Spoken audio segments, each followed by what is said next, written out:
Sarah Martinez's hands wouldn't stop shaking as she pulled into the courthouse parking lot in Knoxville, Tennessee.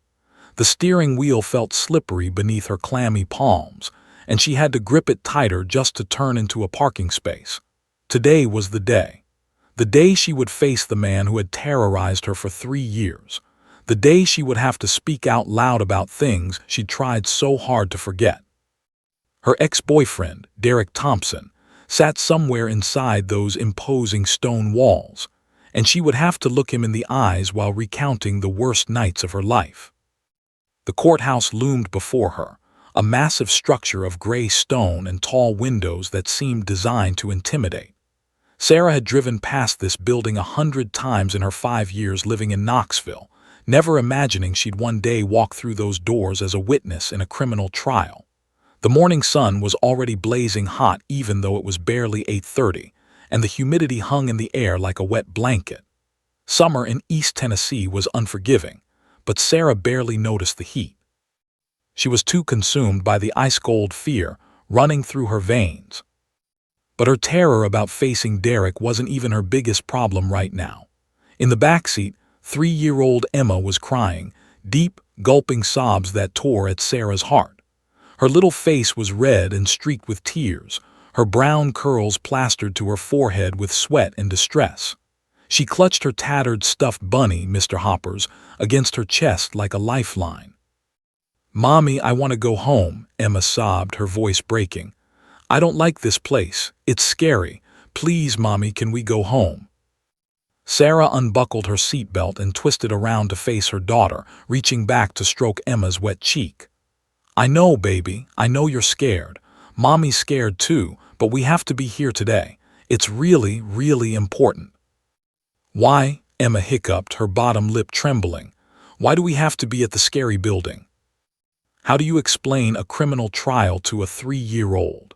How do you tell your baby that her mother has to testify against a monster, and that justice requires your presence even when every cell in your body is screaming to run away?" "Mommy has to talk to some people today about grown-up things," Sarah said softly, trying to keep her own voice from shaking. "And I need you to be my brave girl, okay? Can you do that for Mommy?" Emma's crying intensified. This wasn't how this day was supposed to go. Sarah's babysitter, Mrs. Chen, had canceled at 6 o'clock that morning. Her own child had come down with the flu during the night. Sarah had frantically called every person she could think of. Her mother lived 4 states away in Oklahoma. Her best friend Monica was on a work trip in Atlanta. The church daycare didn't open until 9, and she needed to be at the courthouse by 8:45.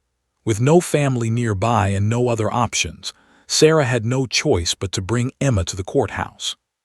She felt like the worst mother in the world. How could she expose her baby to this?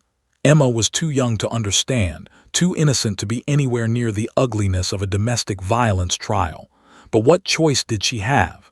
If she didn't show up to testify, Derek would walk free. The prosecutor had been crystal clear about that. Sarah's testimony was the cornerstone of the entire case. Without her, there was no case. So here they were, in a courthouse parking lot, both of them crying. Sarah took a deep breath and wiped her own eyes. She couldn't fall apart. Not now. Not when Emma needed her to be strong. She climbed out of the car and opened the back door, unbuckling Emma from her car seat. The little girl immediately wrapped her arms and legs around Sarah like a koala, burying her face in her mother's neck. "It's okay, sweetheart. It's okay," Sarah whispered, though she wasn't sure if she was comforting Emma or herself. As they walked across the parking lot toward the courthouse entrance, Emma's tiny hand gripped the back of Sarah's blouse so tightly that the fabric pulled and twisted. Sarah could feel her daughter's rapid heartbeat against her chest, could hear her little gasping breaths. The morning sun beat down on them mercilessly, and Sarah could already feel sweat trickling down her back. Or maybe it wasn't sweat at all. Maybe it was just pure, undiluted fear seeping out through her pores. Other people were walking toward the courthouse too, attorneys in sharp suits carrying leather briefcases, police officers in uniform, regular citizens who'd been summoned for jury duty or had business with the courts. They all looked so calm, so normal as if this were just another Tuesday. Sarah felt like she was walking to her own execution. The courthouse steps seemed to stretch on forever, 15 stone steps leading up to the massive wooden doors. Sarah counted each one as she climbed, Emma's weight heavy in her arms. 1, 2, 3. She used to carry Emma everywhere when she was a baby, but at 3 years old she was getting bigger and Sarah's arms were already aching. 4, 5, 6. But she couldn't put her down. Emma needed to be held right now, and honestly, Sarah needed to hold her. A security guard held the door open for them, offering a kind smile. "Morning, ma'am." Sarah tried to smile back but couldn't quite manage it. Her face felt frozen. Inside, the courthouse was all marble floors and high ceilings that made every sound echo. The air conditioning hit them like a blast of Arctic wind after the humid heat outside, and Emma shivered against her. They had to go through security. Sarah set Emma down long enough to walk through the metal detector, then picked her right back up again. Emma's sneakers left the floor, her legs wrapping back around Sarah's waist. A security officer, an older woman with gray hair pulled back in a neat bun, noticed Emma's tear-stained face. "Rough morning, sweetie," she asked gently. Emma just buried her face deeper into Sarah's neck. "She's not supposed to be here," Sarah explained quietly, feeling the need to justify bringing a toddler to a courthouse. "Babysitter emergency. I had no choice." The officer's expression softened with understanding. "You here for trial testimony?" Sarah nodded, unable to speak around the lump in her throat. "Third floor, East Wing. Victim witness waiting room. They've got some toys and books up there, might help keep her occupied." The officer reached out and gently patted Emma's back. "You're gonna be okay, little one." Sarah thanked her and headed for the elevators, each step feeling heavier than the last. The elevator ride to the third floor felt like descending into a different world, a world where the worst moments of her life would be displayed and examined and questioned, where she would have to relive the night Derek had put his hands around her throat and squeezed until she saw stars, where she would have to describe the time he'd punched her so hard she'd lost a tooth, where she would have to admit that she'd stayed with him for months after that, too scared and broken to leave. The elevator doors opened with a ding that seemed too cheerful for the circumstances. Sarah stepped out into the hallway, and that's when Emma started crying again. Loud, desperate wails that echoed off the marble walls and made everyone in the corridor turn to stare. "No, Mommy. No, I want to go home. Please, I don't like it here." Sarah's vision blurred with tears as she held her sobbing daughter close, standing frozen in the hallway of the Knox County Courthouse, wondering how on earth she was going to get through this day. She had 45 minutes until she had to face Derek Thompson. 45 minutes to somehow pull herself together, calm her terrified daughter, and find the courage to tell her truth. It felt impossible. She felt broken. But she had to try.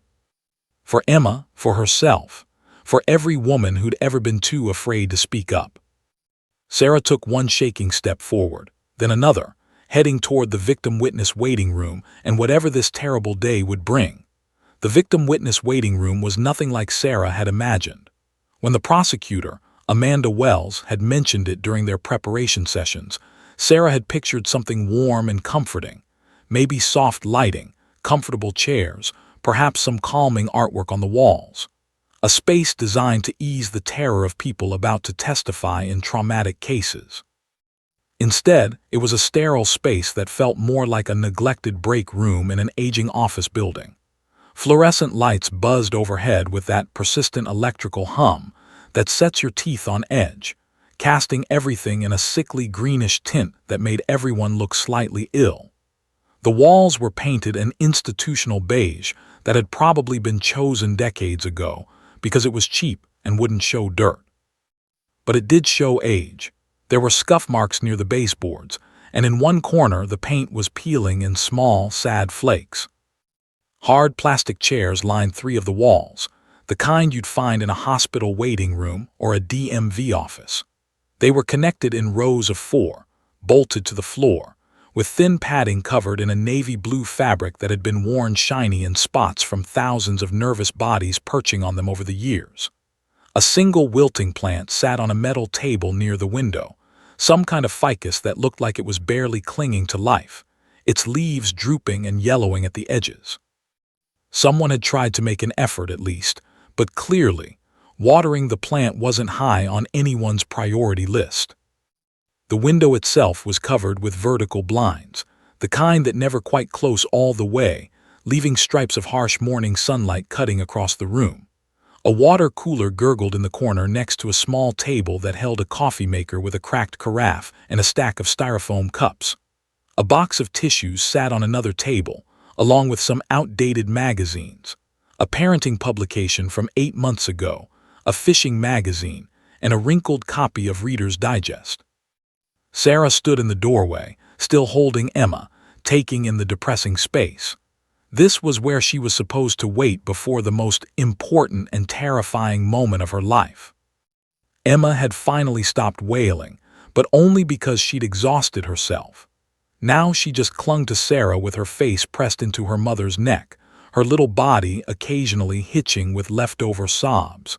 Sarah could feel the dampness of her daughter's tears soaking through her blouse. "Ms. Martinez," a woman approached with a gentle smile and kind eyes. She was in her mid-30s, wearing professional but approachable clothing, gray slacks and a soft blue cardigan over a white blouse. Her black hair was pulled back in a neat ponytail and she carried a leather folder. "I'm Lisa Chen, the victim advocate assigned to your case. We spoke on the phone last week." Sarah nodded, unable to find her voice. Her throat felt tight, like someone had their hand wrapped around it, like Derek's hand that night in the kitchen when... No, she couldn't think about that now, not yet, not until she had to. "Why don't you come sit down?" Lisa gestured to some chairs near the far wall, away from the other witnesses scattered around the room. "Can I get you some water? Coffee?" "Water," Sarah managed to croak out. "Please." As Lisa went to the water cooler, Sarah finally lowered Emma into one of the plastic chairs and sank down beside her. Her arms ached from carrying her daughter, and her legs felt like they might give out anyway. Emma immediately crawled into her lap, still clutching Mr. Hopper's, and stuck her thumb in her mouth, something she hadn't done in 6 months. Sarah's heart broke a little more. She was regressing, stressed by her mother's obvious terror. The room held about a dozen other people, Sarah realized as she looked around. Other witnesses sat scattered in the chairs, all lost in their own private anxieties. A middle-aged man in a rumpled suit kept checking his phone nervously.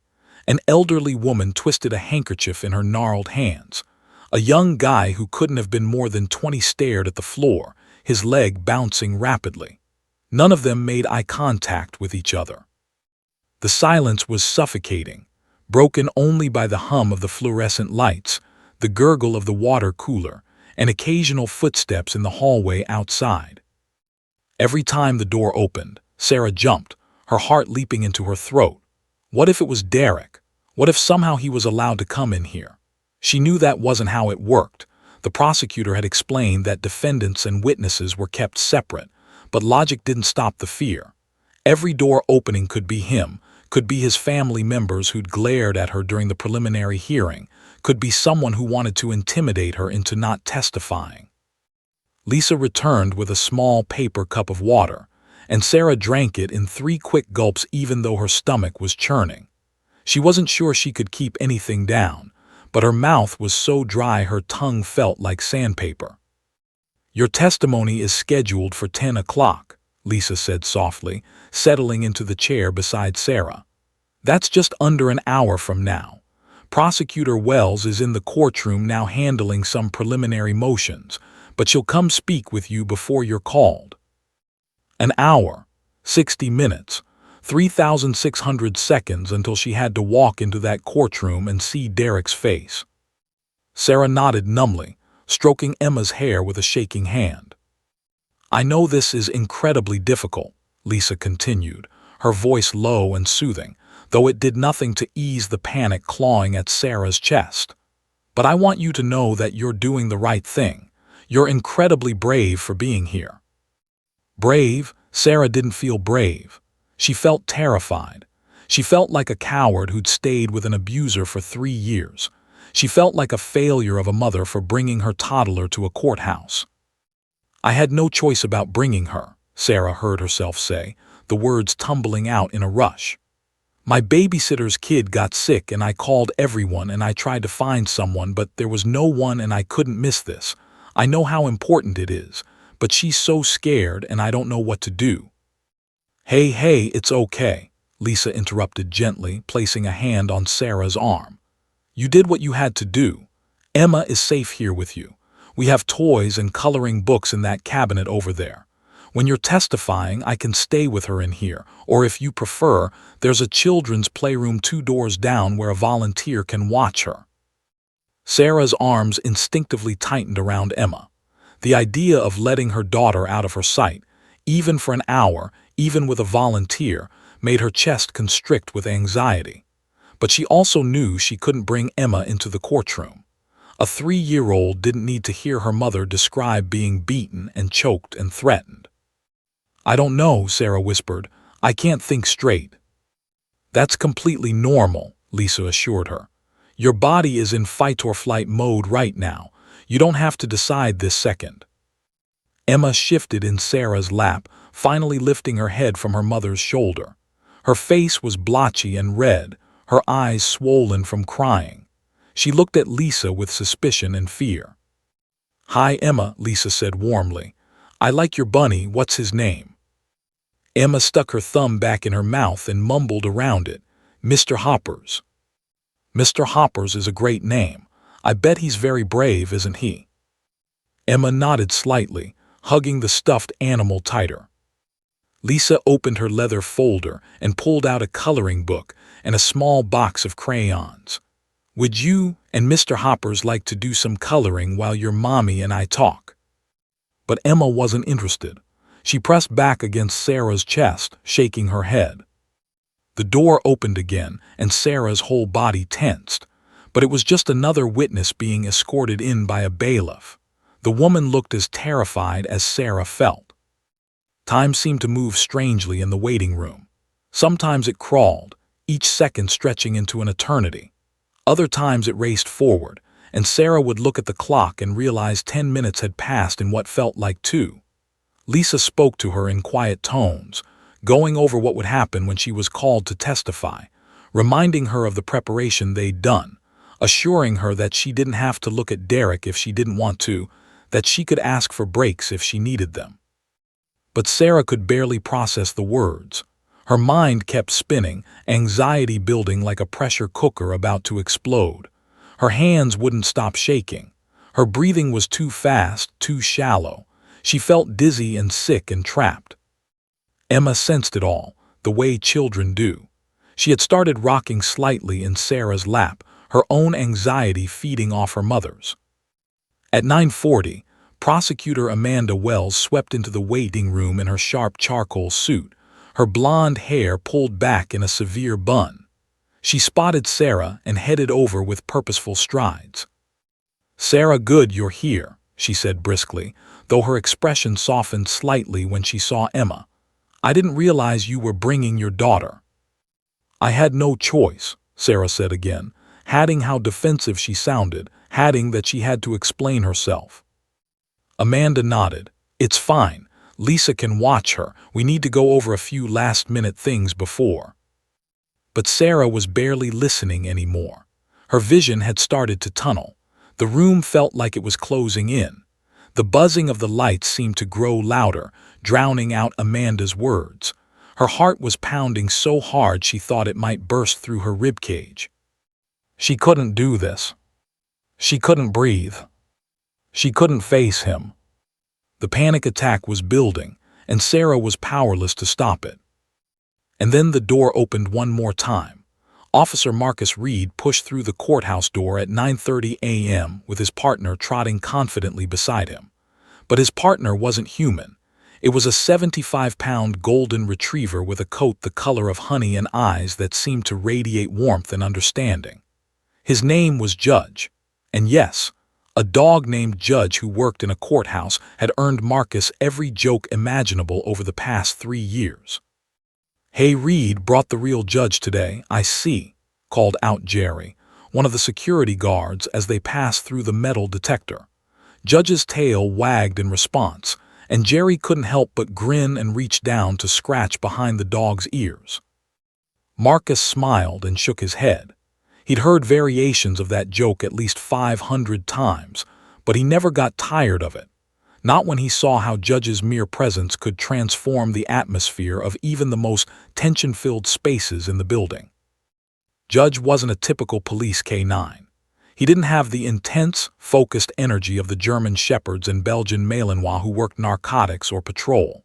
He didn't sniff for drugs, track suspects through the woods, or take down fleeing criminals. He had never bitten anyone and never would. His mouth was reserved exclusively for gentle nuzzles, carrying tennis balls, and occasionally stealing sandwiches when Marcus wasn't paying attention.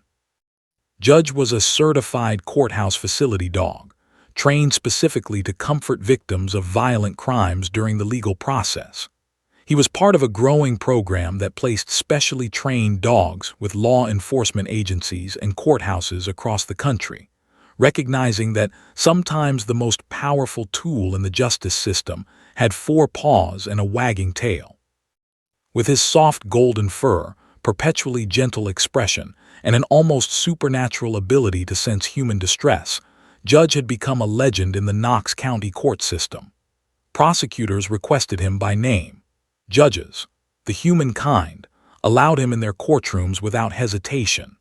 Defense attorneys had long since stopped objecting to his presence after realizing that arguing against a therapy dog made them look heartless to juries.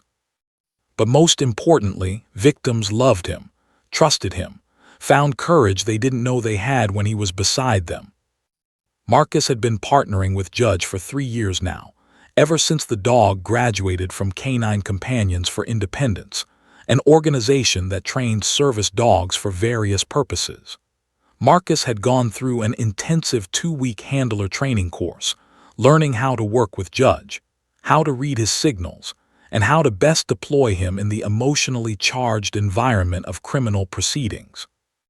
In those 3 years, Marcus had seen Judge work what he could only describe as miracles.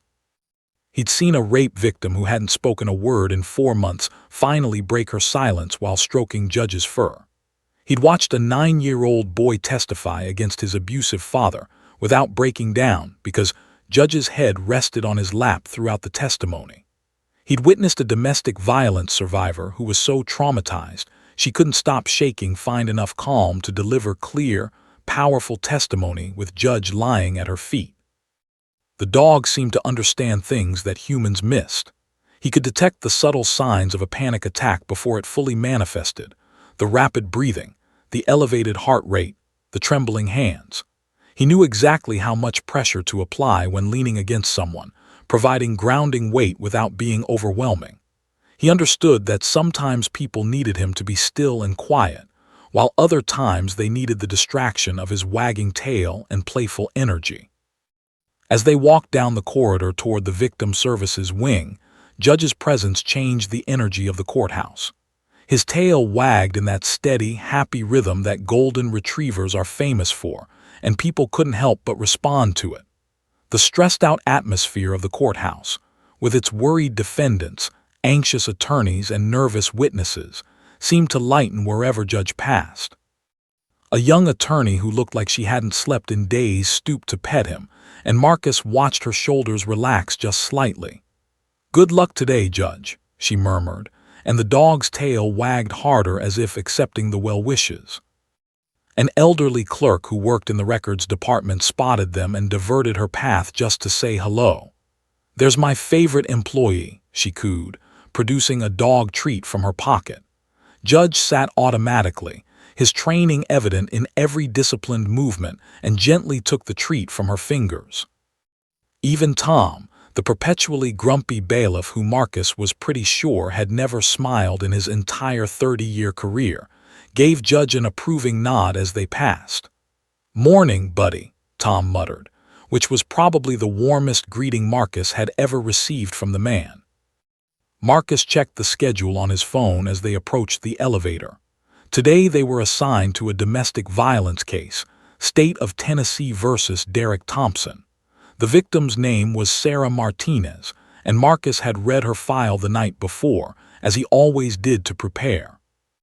The details had been difficult to read, even after 3 years of working these cases. Multiple incidents of physical abuse over a 3-year relationship. Strangulation, which Marcus knew was one of the strongest predictors of eventual homicide in domestic violence cases. Threats, intimidation, a pattern of escalating violence that had finally ended when Sarah found the courage to leave and press charges. Her testimony today would be brutal. She would have to recount every terrible detail, face her abuser in court, and endure cross-examination from a defense attorney whose job was to poke holes in her story. Marcus had seen strong people crumble under that kind of pressure. But he'd also seen what Judge could do. The elevator doors opened on the 3rd floor, and Marcus led Judge down the hallway toward the east wing, where the victim witness waiting room was located. Judge trotted beside him with perfect heel position, though his training was so solid that Marcus rarely needed the leash. The dog knew this building as well as any human who worked here, knew the route to every courtroom, every waiting area, every judge's chambers. As they approached the waiting room door, Judge's demeanor shifted subtly. His tail continued wagging, but his pace slowed slightly and his head lifted, nose working. Marcus had learned to read these signals over their years together. Judge was detecting something: elevated stress levels, anxiety, fear. The dog was already preparing to do his job. Marcus pushed open the door to the waiting room, and immediately his eyes scanned the space, assessing the scene as both a police officer and a handler of a therapy dog. A dozen or so people scattered in chairs, all with that same tense, waiting energy. Lisa Chen, the victim advocate he'd worked with many times before, was crouched beside a woman and a small child near the far wall. The woman, Sarah Martinez, Marcus assumed, looked like she was on the verge of a panic attack. Her face was pale, her breathing rapid and shallow, her eyes wide with fear.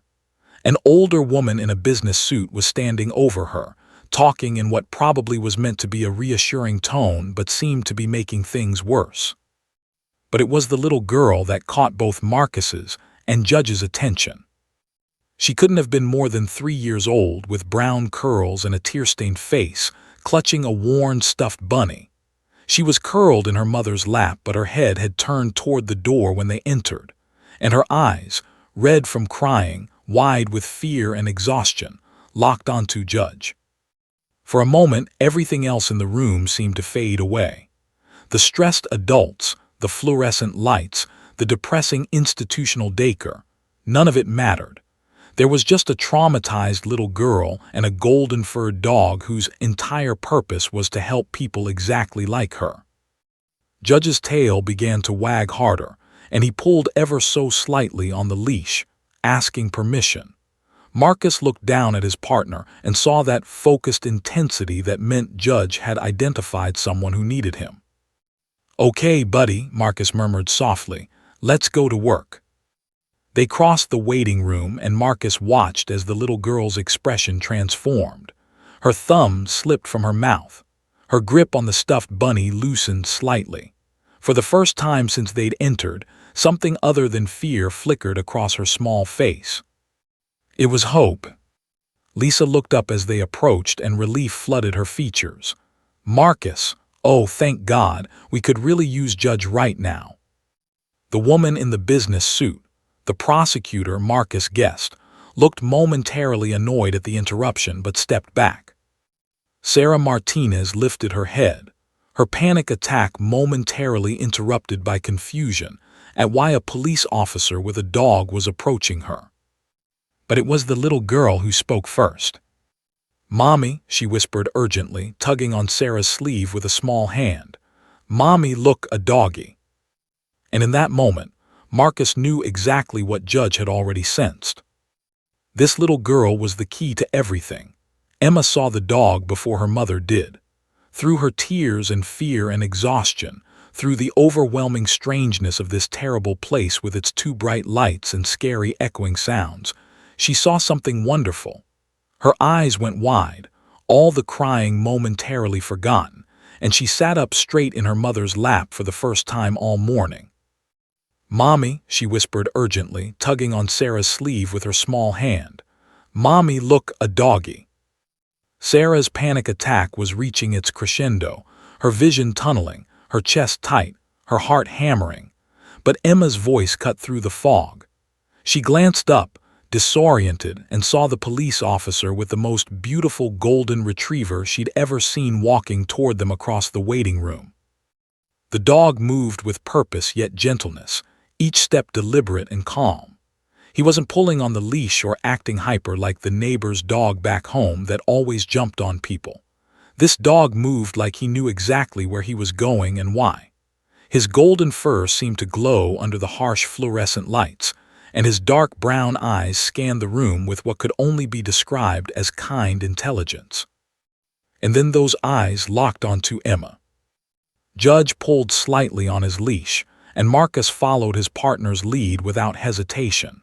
After 3 years of working together, Marcus had learned to trust Judge's instincts completely. If the dog thought this little girl needed him, then she absolutely did. Emma's thumb slipped from her mouth, leaving it slightly open in an expression of wonder. Her grip on Mr. Hopper's loosened just a bit. For days, no, weeks, she'd felt her mother's fear like a heavy blanket smothering them both. She'd heard her mommy crying in the bathroom at night when she thought Emma was asleep. She'd felt the tension in every hug, seen the worry in every glance. And today, in this scary building with its cold floors and mean lights, that fear had been suffocating. But now there was a dog. A beautiful, calm, golden dog who was looking at her like she was the most important person in the world. Marcus knelt down slowly, bringing himself to Emma's level, his movements careful and non-threatening.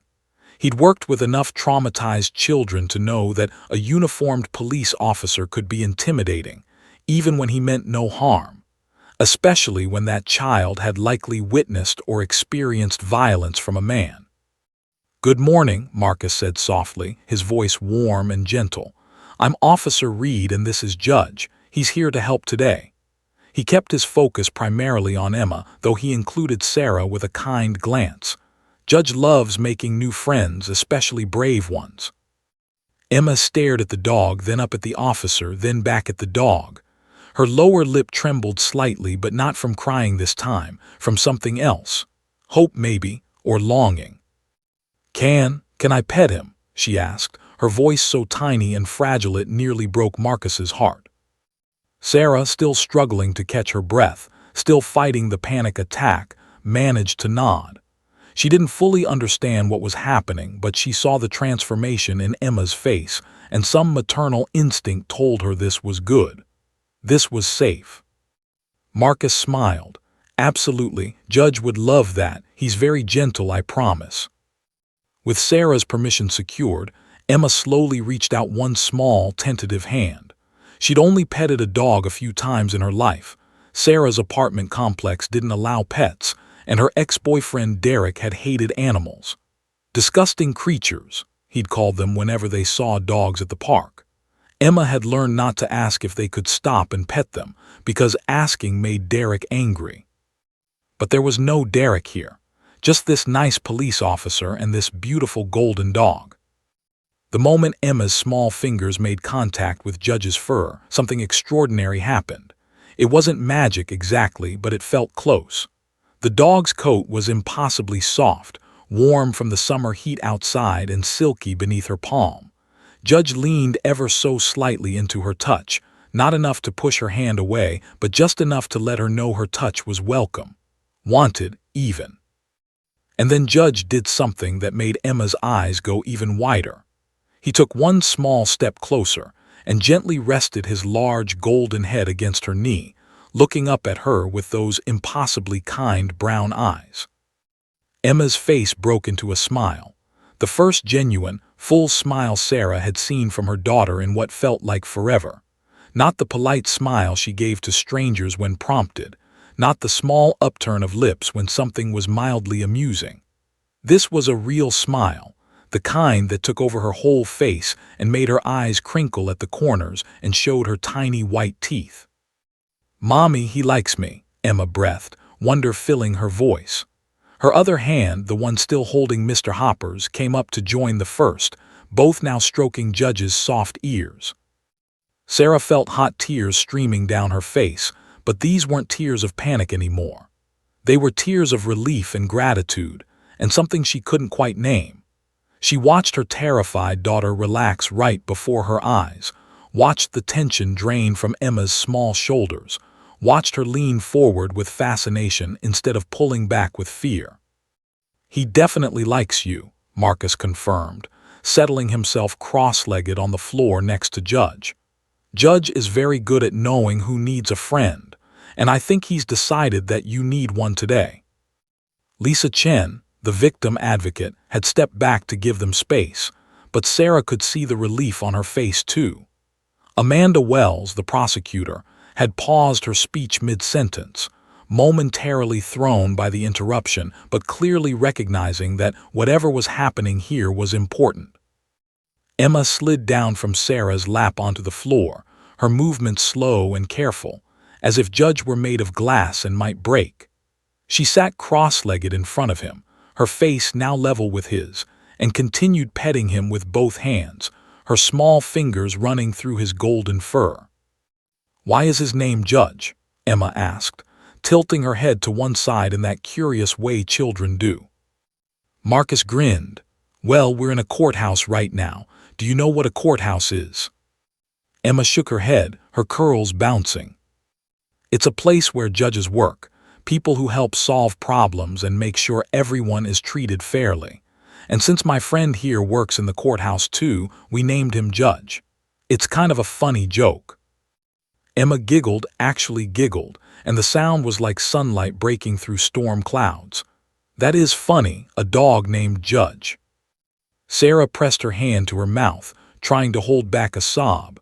She couldn't remember the last time she'd heard Emma laugh like that. The past months had stolen so much joy from both of them. Marcus glanced up at Sarah, and their eyes met. He could see the trauma written all over her face, could recognize the signs of severe anxiety and PTSD that he'd witnessed in countless victims over his years in law enforcement. But he also saw a mother's love and a desperate desire to protect her child. "Ms. Martinez," he said gently, "Judge isn't just any dog. He's a certified courthouse facility dog. He's specially trained to help people who are going through difficult times in the legal system. He can provide comfort during testimony, help reduce anxiety, and make the whole process a little less scary." Sarah nodded, not quite understanding where this was going but grateful beyond words that someone, something, had managed to comfort her daughter when she herself had failed. Lisa knelt down beside Sarah. "What Officer Reed is saying is that Judge could potentially be with you during your testimony. He's allowed in the courtroom. He can sit with you at the witness stand.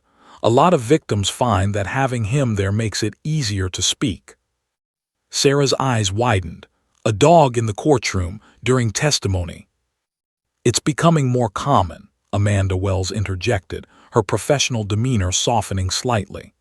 "There's actually solid research showing that facility dogs can significantly reduce witness anxiety without prejudicing the jury. I've used Judge in 3 other cases. The defense might object, but Judge Harriman, the actual judge presiding over your case, has allowed it before." Emma, meanwhile, had wrapped her arms around Judge's neck, and the dog had shifted to accommodate her, lying down so she could hug him more easily. She pressed her face into his fur and breathed deeply, and Sarah watched in amazement as her daughter's entire body language transformed from tight and fearful to relaxed and content. "He's so soft," Emma murmured into Judge's fur, "and he smells like sunshine and grass." Marcus smiled. "We went for a walk this morning before work. Judge loves rolling in the grass." Emma pulled back slightly and looked into Judge's eyes. "Do you like kids?" As if in answer, Judge's tail began wagging harder, thumping against the floor with a steady rhythm that made Emma giggle again. Then he leaned forward and gave her cheek the gentlest lick, just one quick swipe of his tongue. Emma squealed with delight, not fear. "Mommy, he kissed me." And Sarah, watching her traumatized 3-year-old smile and laugh while hugging a therapy dog in a courthouse waiting room, felt something she hadn't felt in months. She felt like maybe, just maybe, they were going to be okay. Maybe she could actually do this. Maybe she could walk into that courtroom and face Derek and tell the truth and survive it. Because if this gentle golden dog could make Emma feel safe in just 5 minutes, maybe he could do the same for her. "Yes," Sarah heard herself saying, her voice stronger than it had been all morning. "Yes, I want Judge with me, please." At 10:15 a.m. the bailiff called Sarah's name. The moment the door opened and she heard "Sarah Martinez, you're up," her heart immediately began hammering against her ribs like a trapped bird desperately trying to escape a cage. All the calm she'd managed to build over the past 45 minutes with Judge's presence evaporated in an instant, replaced by pure, primal terror. Her hands started shaking so violently that she had to clasp them together in her lap. Her breathing became rapid and shallow again, each breath feeling like she was trying to suck air through a straw. The room tilted slightly, and she gripped the edge of her plastic chair to steady herself. Emma's face immediately crumpled. She'd been sitting on the floor next to Judge, showing him Mr. Hoppers and telling him a rambling story about a bunny who went to the moon, her fear temporarily forgotten in the joy of having a dog friend. But children are extraordinarily attuned to their parents' emotions, and Emma felt her mother's terror like an electric shock. "Mommy, don't go," Emma cried out, scrambling up from the floor and throwing herself at Sarah's legs. Her small arms wrapped around Sarah's knees in a desperate grip, her face pressed against her mother's lap. "Please don't leave me. Don't go to the scary place." Sarah's vision blurred with tears. She reached down with trembling hands to stroke Emma's curls, trying to comfort her daughter even though she herself was falling apart. "Baby, I have to. I have to go talk to the people, remember? We talked about this." "No." Emma's voice rose to a wail that echoed through the waiting room, causing the other witnesses to look over with sympathy and concern. "I don't want you to go. What if you don't come back? What if the bad man?" She didn't finish the sentence, but Sarah knew what Emma was thinking. What if Derek hurt her? What if Mommy went into that room and never came out? These were the fears that plagued children who'd witnessed domestic violence, who'd learned that the world wasn't always safe, that people who were supposed to love you could hurt you. Lisa Chen quickly knelt beside Emma, her voice gentle but urgent. "Emma, sweetie, your mommy is going to be so brave and she's going to come right back to you. I promise. And while she's gone, you and I can stay here together. We can draw pictures or read stories or—" But Emma wasn't having it. Her grip on Sarah's legs tightened and she shook her head violently, her curls flying. "No, I want to stay with Mommy." Sarah felt like she was being torn in two. Her daughter needed her, but the justice system needed her too. Derek Thompson needed to be held accountable for what he'd done, and Sarah's testimony was the cornerstone of the entire case. If she didn't testify, he'd walk free. He'd go right back to his life as if he'd never put his hands around her throat, never punched her until she couldn't see straight, never threatened to kill her if she ever tried to leave. Amanda Wells stepped forward, her expression tight with concern. "Ms. Martinez, we really need to move. The judge is waiting, the jury is seated and—" "I know," Sarah choked out, tears streaming down her face now. "I know, I can't leave her like this, I can't." Marcus Reed, who'd been standing quietly to the side with Judge, made a decision. He'd been doing this work long enough to recognize a crisis point when he saw one. If they forced Sarah into that courtroom right now, in this state, with her daughter hysterical and her own anxiety through the roof, her testimony would be a disaster. She'd freeze on the stand, or have a panic attack, or break down completely. But he also knew that they couldn't delay much longer. Courts ran on schedules, and judges didn't appreciate witnesses who weren't ready when called. There was only one solution. "Emma," Marcus said softly, crouching down to her level. "How about you and Mr. Hoppers help me take Judge to your mom? You can walk us to the courtroom door. Would that help?" Emma lifted her tear-stained face from Sarah's lap and looked at Marcus with those wide, heartbroken eyes. "I can come too." "You can walk us there," Marcus confirmed carefully. "You can help me make sure your mommy gets to where she needs to go safely. Judge needs a special helper today, and I think you'd be perfect for the job." The reframing worked.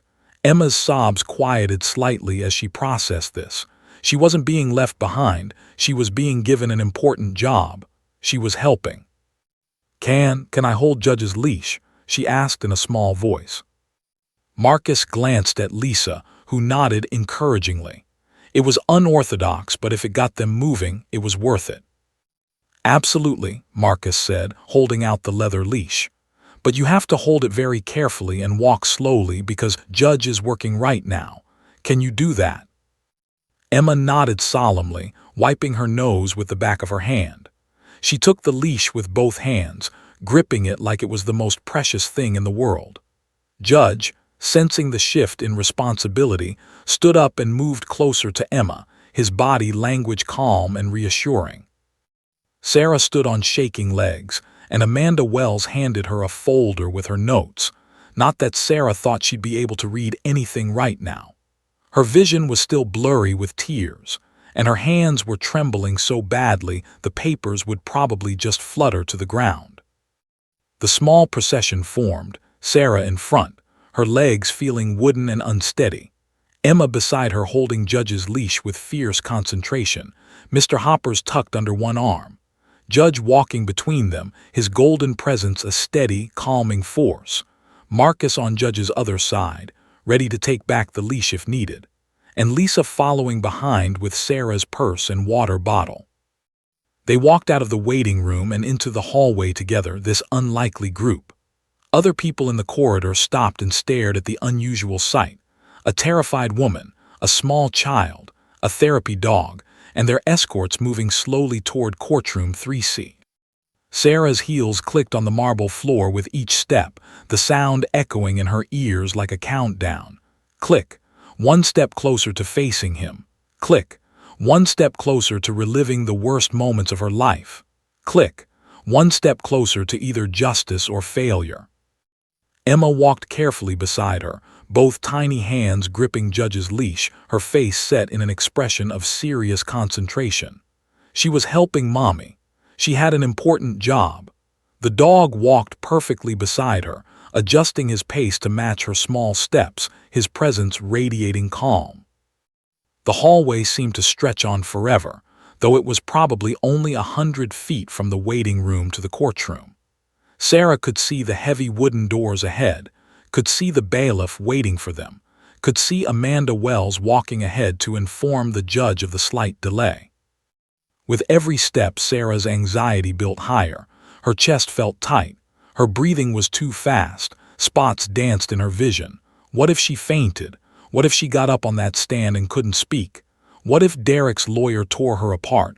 What if the jury didn't believe her? What if? Then she felt something warm press against her left side. Judge had shifted position slightly, walking so close to her that his shoulder touched her leg with each step. The contact was grounding, real, present. She wasn't alone. This gentle creature was walking with her, would be with her through the hardest thing she'd ever have to do. They reached the courtroom doors, and the bailiff held one open, peering out. Sarah could see into the courtroom now. The rows of seats for observers, the jury box with 12 faces she didn't know, the judge's bench raised high above everything else, and the witness stand sitting exposed in the middle of it all. And there, at the defense table, Derek Thompson sat in a pressed navy suit and tie, looking nothing like the monster who'd terrorized her. He looked respectable, professional, almost sympathetic. His attorney, a sharp-looking woman in her 50s, sat beside him with a legal pad and an expression of cool confidence. Sarah's knees nearly buckled. She couldn't do this. She couldn't. Marcus's hand briefly touched her shoulder, gentle and supportive. "You've got this, Ms. Martinez. Judge will be right there with you the whole time, and Emma will be right out here waiting for you to come back." Sarah bent down, her vision swimming with tears, and pulled Emma into a fierce hug. She breathed in her daughter's scent, baby shampoo and the strawberry yogurt she'd had for breakfast, and something uniquely Emma. Her baby. Her reason for doing this.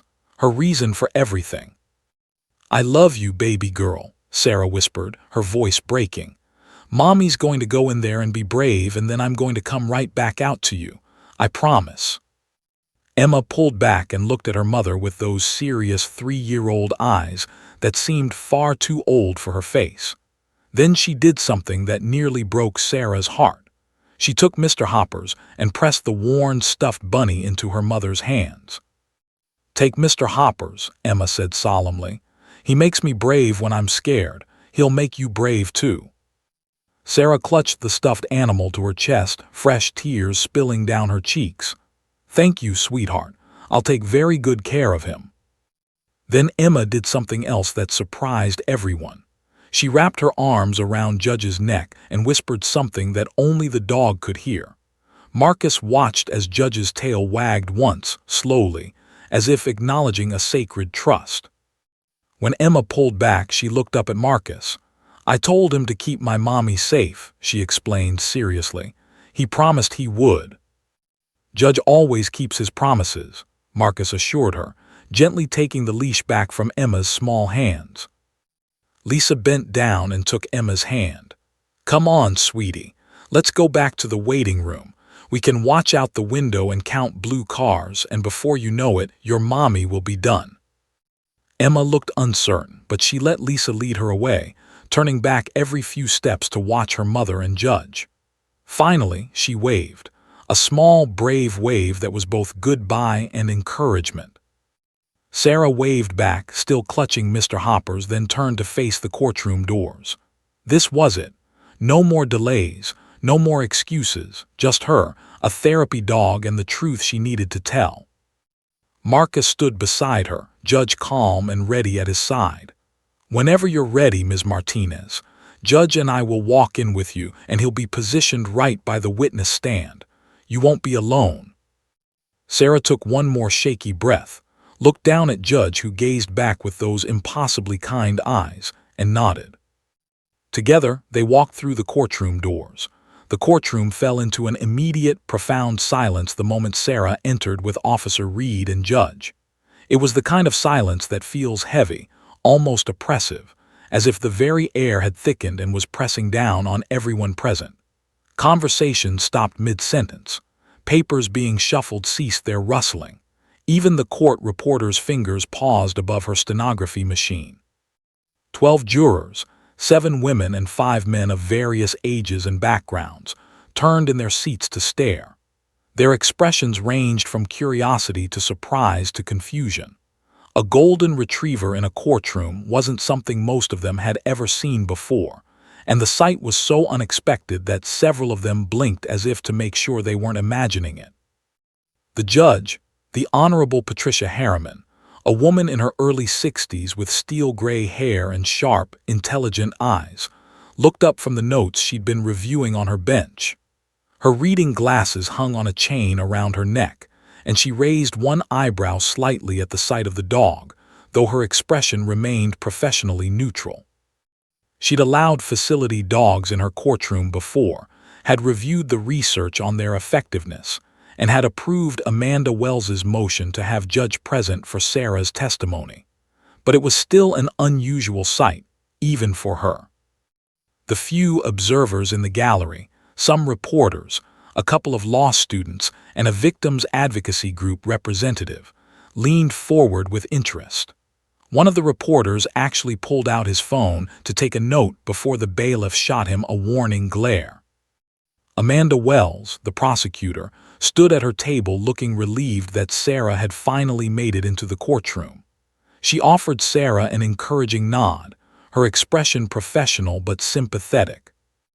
And there, at the defense table, Derek Thompson sat in his immaculate navy suit. For 3 years, this man had controlled Sarah's life through fear and violence. For 3 years, she'd learned to read his every mood, to anticipate his anger, to make herself smaller and quieter and more invisible in a futile attempt to avoid his rage. Derek looked nothing like the monster from her nightmares today. His dark hair was neatly trimmed and combed. His suit was expensive and perfectly tailored. His hands, the same hands that had wrapped around her throat, that had formed fists and left bruises on her arms and back and face, were folded calmly on the table in front of him. He looked like a successful businessman, a respectable member of society, someone you'd trust to give you financial advice or coach your kid's soccer team. But his eyes, God, his eyes. The moment Sarah walked through those doors, Derek's gaze locked onto her like a missile finding its target. And despite the expensive suit and the professional styling and the calm posture, his eyes held that same cold fury she knew so well. They held a warning, a threat. They said, "You're going to regret this. You're going to pay for this. How dare you?" His mouth curved into a smirk, that subtle, cruel expression that said he still had power over her. That same smirk he'd given her when she'd threatened to call the police and he'd laughed and said no one would believe her. That same smirk he'd worn when she tried to leave the first time and he'd blocked the door and told her she'd never escape him. Sarah's knees nearly buckled right there in the aisle. Her vision blurred. Her hands, still clutching Emma's stuffed bunny, started trembling so violently that Mr. Hoppers shook. Her breathing became rapid and shallow, each breath a desperate gasp. The courtroom started to spin, the walls closing in, and she thought, "I can't do this. I can't. He's going to win. He always wins. I should never have come here. This was a mistake. I need to run." Then she felt something warm and solid press against her leg. Judge had moved closer, his body touching hers, providing steady, grounding contact. The pressure was firm but gentle, real and present. Not a threat, a comfort, an anchor to keep her from floating away into panic.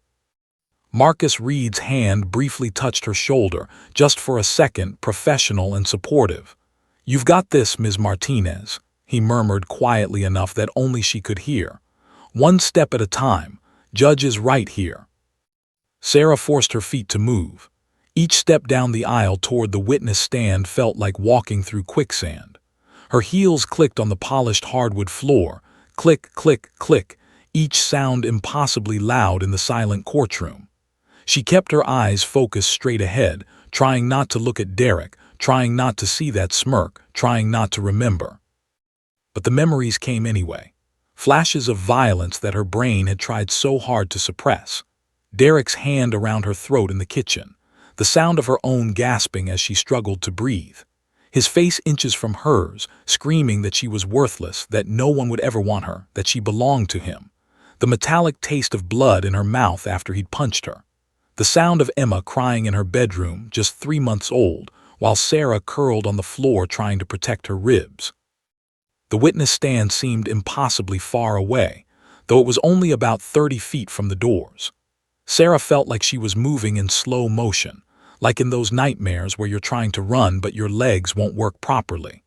Every eye in the courtroom was on her, judging her, evaluating her, wondering if she was telling the truth or if this was all an elaborate revenge scheme against an innocent man, which is exactly what Derek's attorney would suggest. But Judge walked beside her, matching his pace perfectly to her halting steps. His golden fur caught the light streaming through the tall courtroom windows. His presence was steady, unshakable, calm in a way that seemed to defy the electric tension filling the room. They reached the witness stand, a wooden chair slightly elevated with a small desk in front of it. A microphone sat on the desk, and a glass of water had been placed there by the bailiff. Sarah stared at the chair like it was an electric chair instead of a witness chair. The bailiff, an older man with kind eyes who'd clearly been briefed about the facility dog, stepped forward. "Please raise your right hand," he said gently. Sarah's right hand came up, trembling so badly she had to steady it with her left hand. Mr. Hoppers still clutched against her chest. The bailiff's voice seemed to come from very far away as he administered the oath. "Do you solemnly swear that the testimony you are about to give will be the truth, the whole truth, and nothing but the truth, so help you God?" Sarah's throat was so tight she could barely force the words out. I do." "Please state your name for the record." Sarah Martinez." "You may be seated." Sarah climbed the small step to the witness chair, her legs shaking so badly she worried she might fall. She sat down heavily, and the chair felt both too exposed and too confining at the same time. She was elevated, visible to everyone, with no place to hide. The jury was to her left. The judge was directly in front of her, high up on the bench. Derek and his attorney were to her right. She could feel Derek's eyes on her like physical pressure. Marcus Reed positioned Judge Wright beside the witness stand, the dog's training evident in every movement. Judge lay down in a perfect sphinx position, his body pressed against the wooden barrier so that Sarah could feel his warmth through the wood. More importantly, when Sarah looked down, when she needed to look away from Derek's cold eyes or the jury's evaluating stares or the judge's serious expression, she could see Judge's gentle face, his soft brown eyes that held no judgment, only calm acceptance and support. Sarah's hand dropped down beside the chair, her fingers trembling.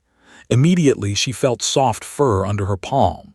Judge had positioned himself so she could touch him whenever she needed to. The simple contact, warm, living, real, cut through some of the panic. She wasn't alone up here. She wasn't facing this monster by herself. Judge Harriman looked down at Sarah over her reading glasses, her expression softening slightly. "Ms. Martinez, I understand this is difficult. Please take a moment to collect yourself. There's water in front of you if you need it." Sarah nodded, not trusting her voice. She took a sip of water with shaking hands, the glass chattering against her teeth. She set it down carefully and looked down at Judge. The dog gazed back with absolute calm, as if saying, "I'm here. You're safe now. You can do this." Amanda Wells stood up from the prosecution table, smoothing her skirt, and approached the witness stand with her legal pad. Her expression was professional but encouraging. "Good morning, Ms. Martinez. I know this is incredibly difficult, but I'm going to walk you through this step by step. Let's start with something simple. Can you tell the jury how you know the defendant, Derek Thompson?" Sarah's eyes involuntarily flicked to Derek.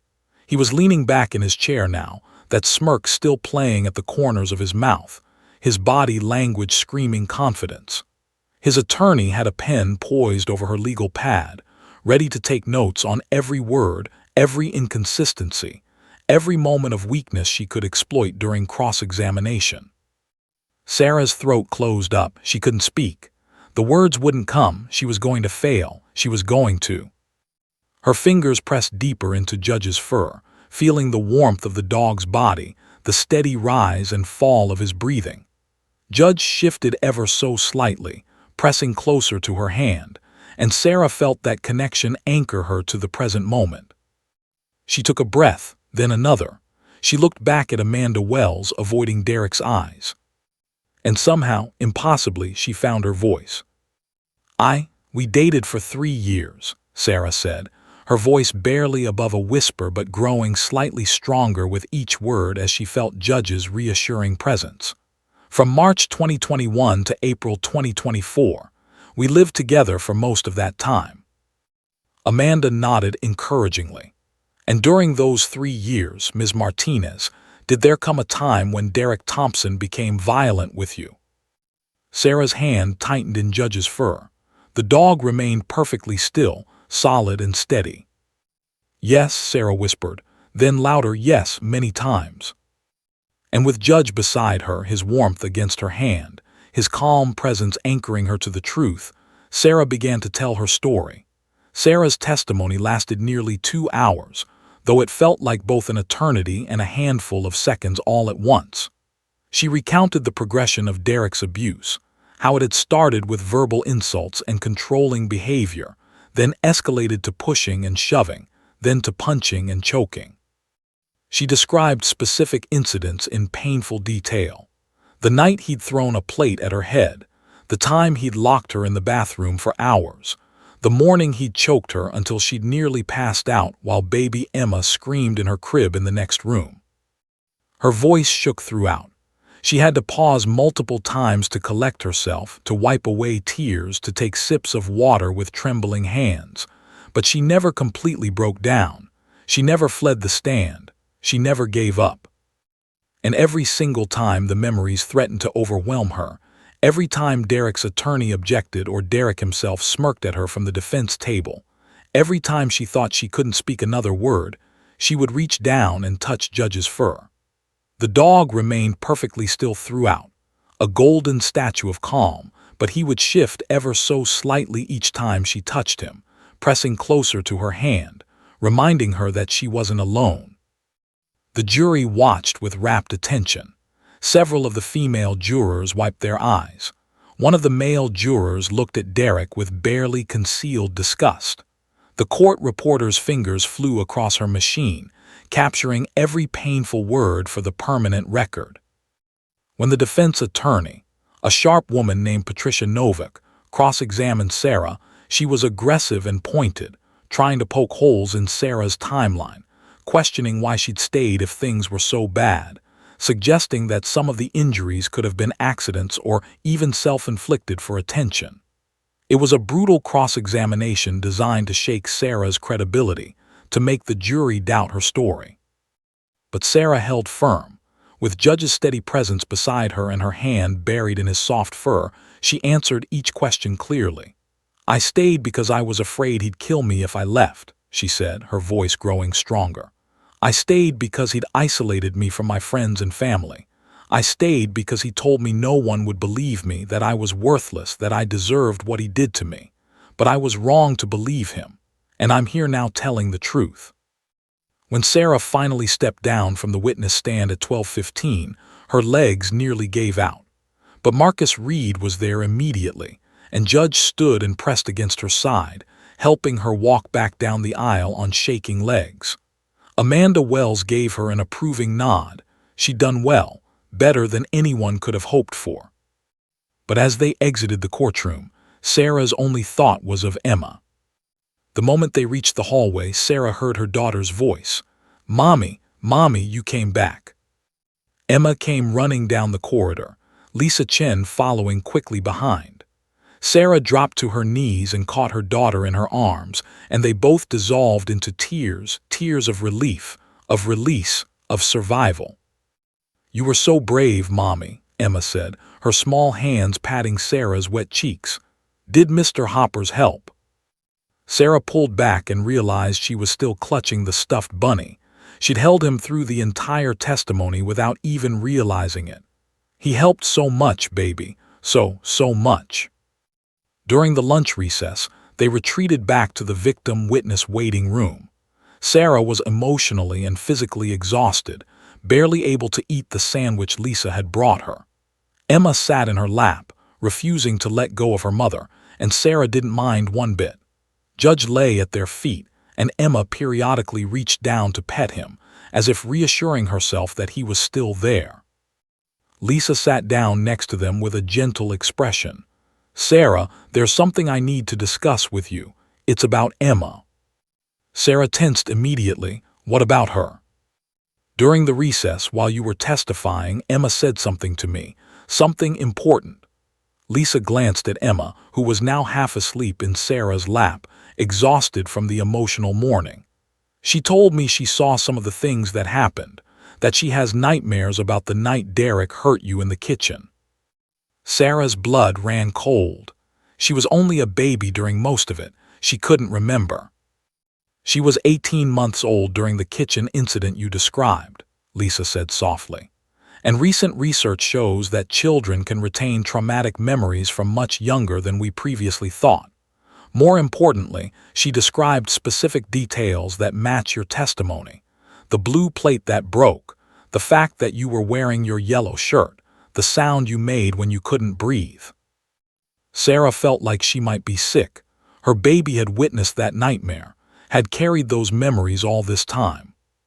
"The prosecutor believes Emma might have valuable corroborating testimony," Lisa continued carefully.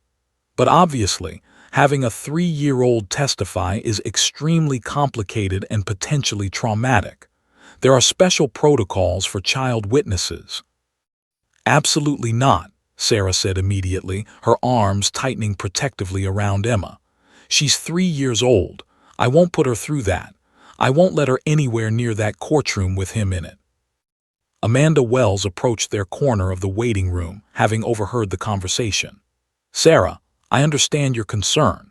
No mother wants her child involved in this. But Emma's testimony could be the difference between a conviction and an acquittal. Derek's attorney did a good job during cross-examination creating doubt about some of the incidents. A child witness, especially one who has no reason to lie and who witnessed events firsthand, carries enormous weight with juries. She's 3, Sarah repeated, her voice rising. How can you even ask this? We have protocols specifically for child witnesses, Amanda explained gently. The testimony would be very brief, just a few simple questions. Judge would be with her the entire time, just like he was with you. We'd use age-appropriate language. And most importantly, Derek's attorney would be severely restricted in how she could cross-examine. Judges are very protective of child witnesses. Marcus Reed, who'd been standing quietly with Judge, spoke up. I've worked with child witnesses before, Ms. Martinez. Judge has helped several children testify. He's specifically trained for this, and I would never recommend it if I didn't think it could be done safely. Sarah looked down at Emma, who was now drowsing against her chest, her thumb in her mouth, Mr. Hopper's clutched in her other arm.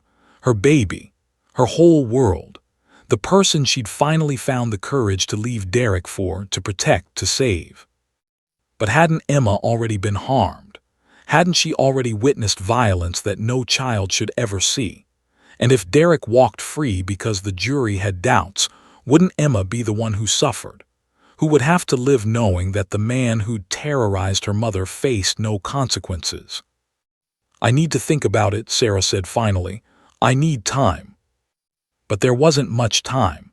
Court would resume at 2 o'clock with the defense's case. At 1:30, Sarah made her decision. She knelt down in front of Emma, who'd woken up and was coloring a picture of Judge that Lisa had printed from the internet. Baby, I need to ask you something very important, Sarah said, taking Emma's small hands in hers. Do you remember the night Mommy got hurt in the kitchen? The night with the broken plate? Emma's crayon stopped moving. Her little face became very serious and she nodded slowly. You were crying, and there was yelling, and I was scared. Sarah's heart broke. I know, sweetheart, I'm so sorry you saw that, but there are some people, the people in the room where Mommy was this morning, who need to know what you saw. Would you be brave enough to tell them? Judge would be right there with you, just like he was with Mommy. Emma looked uncertain. Would the bad man be there? Sarah glanced at Amanda Wells, who nodded. There was no point in lying. Yes, but he can't hurt you. There are police officers and rules that keep everyone safe, and Mommy will be right outside the door. Emma was quiet for a long moment, her 3-year-old mind processing something far too complex for her age. Then she looked at Judge, who raised his head as if he'd been waiting for her to notice him. Will Judge keep me safe, she asked, like he did for Mommy? I promise, Marcus said gently. That's Judge's most important job. Emma took a deep breath, a big shaky breath that seemed too large for her small body. Okay, I'll be brave for Mommy. And that's how, 20 minutes later, Emma Martinez walked into courtroom 3C. Emma walked into the courtroom holding Officer Marcus Reed's hand, with Judge walking calmly on her other side. And the atmosphere shifted so dramatically, it was almost physical. The air itself seemed to change, becoming heavier, more charged with emotion. Every person in that courtroom, from the hardest-nosed defense attorney to the most jaded court reporter who'd seen everything in her 30-year career, felt the weight of what was about to happen. A 3-year-old child was about to testify about witnessing her mother being abused. The gallery, which had filled considerably during the lunch break once word spread about the unusual case with the therapy dog, fell absolutely silent. Several people pressed hands to their mouths. One of the female reporters had tears in her eyes before Emma had even spoken a word. The jury members sat up straighter, their expressions ranging from concern to protective anger. The woman in seat 4, who had 3 grandchildren of her own, gripped the armrest of her chair so tightly her knuckles turned white. The man in seat 7, a father of 2 young daughters, blinked rapidly and looked away for a moment to compose himself. Derek Thompson's confident posture faltered for the first time all day. He sat up straighter at the defense table, his face paling slightly. Even he, a man who'd terrorized a woman for 3 years, seemed to understand that the optics of a tiny child testifying against him were devastating. His attorney, Patricia Novak, leaned over and whispered urgently in his ear, probably advising him to look sympathetic, non-threatening, anything but the monster he actually was. Judge Harriman, presiding over the case from her bench, visibly softened. She'd been a judge for 23 years and had allowed child testimony before, but it never got easier. She leaned forward slightly, her stern judicial demeanor giving way to something more grandmotherly. "Hello, sweetheart," Judge Harriman said gently, her voice completely different from the firm, authoritative tone she'd used all morning. "What's your name?" Emma, who looked impossibly small standing in the middle of the vast courtroom, clutched Mr. Hoppers against her chest with one hand while the other remained firmly in Marcus's grip. Her eyes were wide as she took in the room, the high ceilings, the formal wooden furnishings, all the adult strangers staring at her. "Emma," she said in a tiny voice that barely carried, even with the courtroom's excellent acoustics. "Emma Rose Martinez." "That's a beautiful name," Judge Harriman said warmly. "Emma, do you see that special chair right there? We're going to bring some steps over so you can sit up there for just a few minutes. And your friend Judge," the actual judge gestured to the therapy dog, and a ripple of gentle laughter went through the courtroom at the potential confusion. "The dog named Judge is going to stay right next to you. Would that be okay?" Emma nodded, her curls bouncing slightly. The bailiff quickly brought over a wooden step stool that the courthouse kept specifically for occasions when children needed to testify. It was painted a cheerful blue and had non-slip treads on each step. Someone had tried to make it less intimidating. Marcus guided Emma to the witness stand, and she climbed the steps carefully, one at a time, gripping the railing with her small hand. Mr. Hoppers nearly slipped from her grasp, and she paused to readjust him before continuing. When she reached the top and settled into the chair, her feet didn't touch the ground. They swung freely, and she was so small that the microphone had to be lowered significantly. Judge, the dog, positioned himself exactly as he had for Sarah, lying in a perfect sphinx position right beside the witness stand where Emma could see him and touch him. The little girl immediately reached down, and her fingers found his soft golden fur. She looked at him, and the dog gazed back with those impossibly calm brown eyes, and some of the fear drained from Emma's face. Amanda Wells approached slowly, her entire demeanor transformed. The sharp, aggressive prosecutor from this morning had been replaced by someone gentle and patient, someone who understood that she was dealing with a traumatized child, not an adult witness. "Hi, Emma," Amanda said softly. "My name is Ms. Wells. I'm just going to ask you a few questions, okay? And if you don't understand something or if you want to stop, you just tell me. Can you do that?" Emma nodded, her hand still buried in Judge's fur.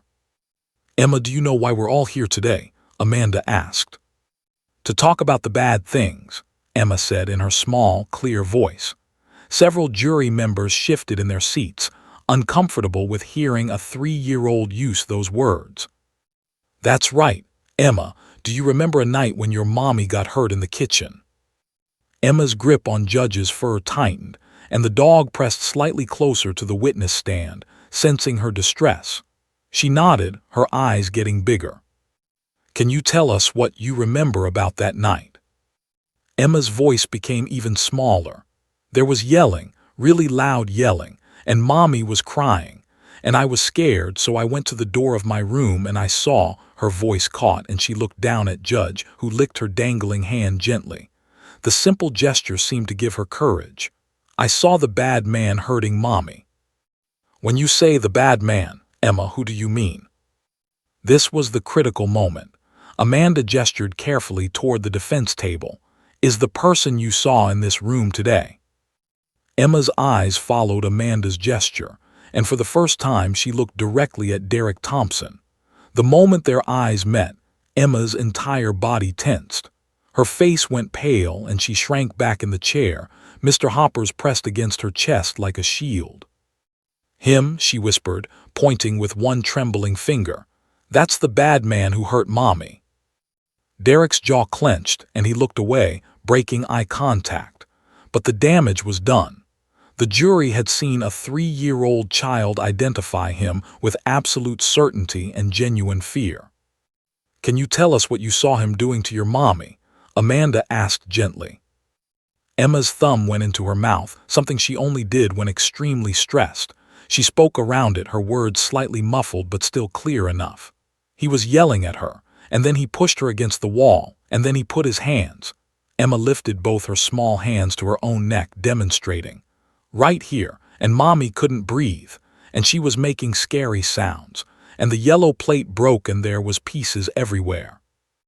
The courtroom was so quiet you could hear people breathing.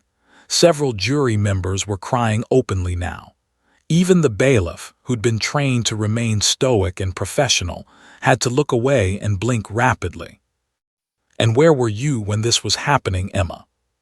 "Standing in my door. I wanted to help Mommy, but I was too scared. I just watched and I cried." Emma's own tears started falling now, tracking down her round cheeks.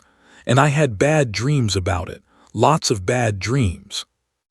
Amanda Wells had to pause and compose herself before continuing. "Emma, you've been so incredibly brave. Just one more question, okay? Do you remember what your Mommy was wearing that night?" "Her yellow shirt," Emma said immediately. "The one with the flowers that I liked, but it got ripped." This detail, something Sarah had mentioned in her testimony, but that hadn't been in any police reports because Sarah had thrown the shirt away, corroborated Emma's account perfectly. A 3-year-old couldn't fabricate that kind of specific detail. Amanda looked at Judge Harriman. "No further questions, Your Honor." Patricia Novick, the defense attorney, stood up slowly. She looked at Emma, looked at the crying jury members, looked at her client whose face had gone ashen, and made a calculated decision. Some battles couldn't be won, and cross-examining a traumatized 3-year-old was one of them. "No questions for this witness, Your Honor," she said quietly. Judge Harriman nodded approvingly. "Thank you, Emma. You did wonderfully. You can step down now." Emma climbed down from the witness stand carefully, and the moment her feet touched the floor, she ran, not to Marcus Reed but to Judge. She threw her arms around the dog's neck and buried her face in his fur, her small body shaking with sobs. Judge stood perfectly still, letting her hold him, letting her cry, providing the comfort that only he seemed able to give in that moment. Marcus gently scooped Emma up, dog and all, and carried both of them out of the courtroom. The moment they cleared the doors, Sarah was there, and Emma launched herself from Marcus's arms into her mother's.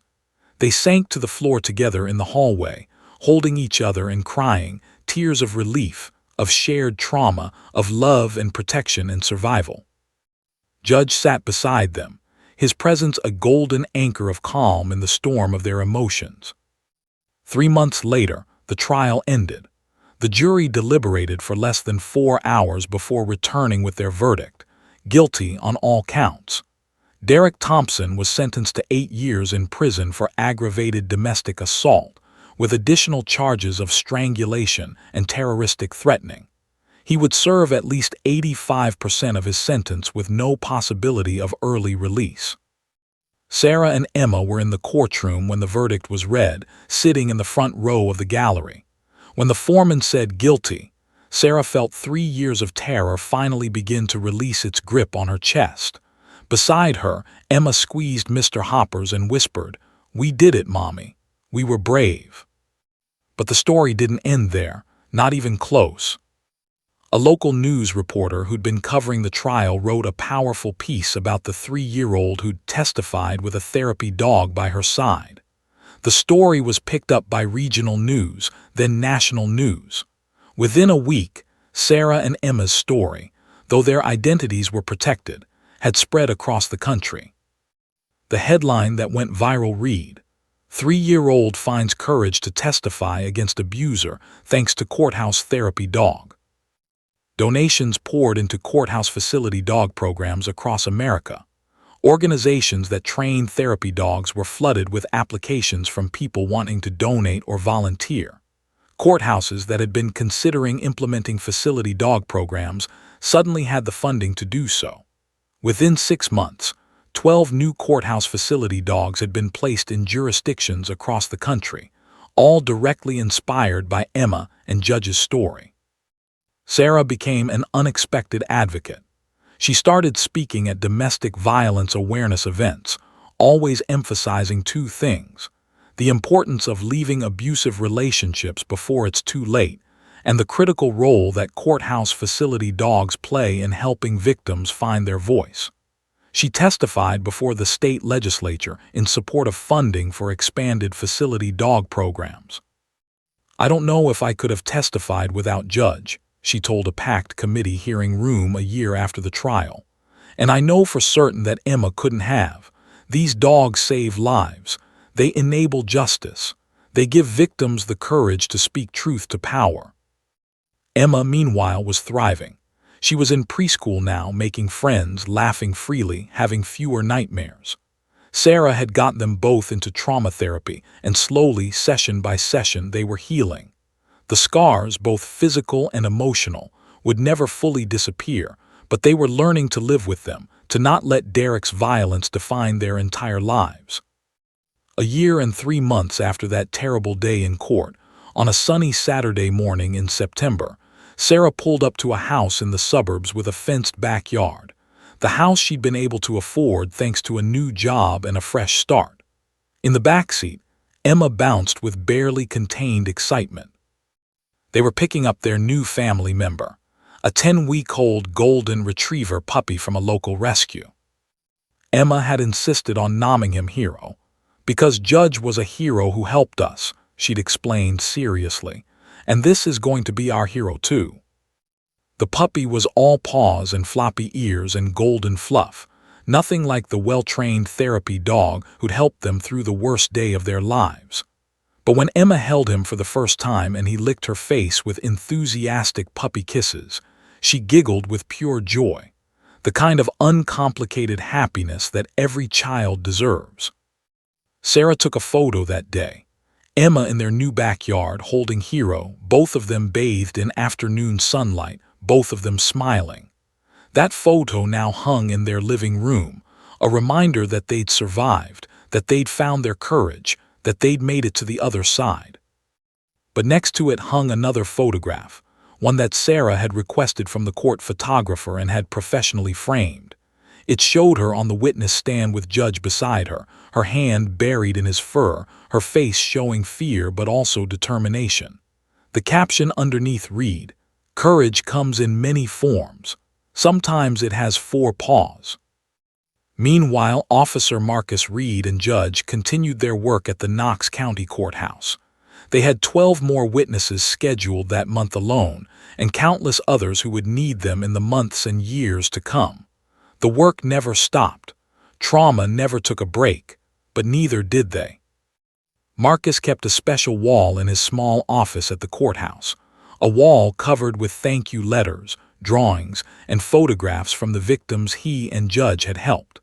The collection had grown to over 200 items over the years, each one representing a person who'd found the courage to speak their truth. Right in the center of that wall, in a place of honor, hung a crayon drawing that had arrived in the mail about 6 months after the trial. It showed a little stick figure girl, a bigger stick figure woman, and a golden dog with a huge smile. The figures were holding hands or paws. Above them, written in a child's unsteady handwriting with several letters backward, were the words, "Thank you for being brave with me. Love, Emma." Below the drawing, Emma had added one more thing, a perfect handprint in gold paint, next to what was clearly meant to be a paw print, though it looked more like a blob since Emma had made it herself with her palm. Marcus touched that drawing every morning before starting his shift, a reminder of why the work he and Judge did mattered so profoundly. They weren't just helping people testify in court. They were helping people reclaim their lives, their voices, their power. One witness at a time, one gentle presence at a time, one moment of courage at a time. And somewhere in Tennessee, in a house with a fenced backyard, where a little girl played with her puppy named Hero, Sarah Martinez looked at the photographs on her wall and thought about the golden dog who'd saved them both. She thought about the moment in that courthouse, waiting room when Emma had smiled for the first time in days. She thought about Judge's calm presence beside her on the witness stand, grounding her when she thought she'd fly apart. She thought about the way he'd let Emma hug him after her testimony, absorbing her tears and terror into his golden fur.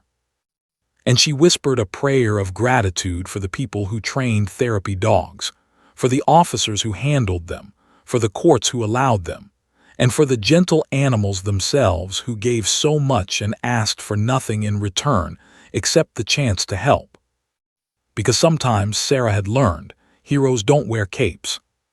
Sometimes they wear fur. And sometimes, the bravest thing you can do is reach out and hold on to something soft and warm and steady when the whole world feels like it's falling apart. Judge had taught her that, and she would never, ever forget. The end.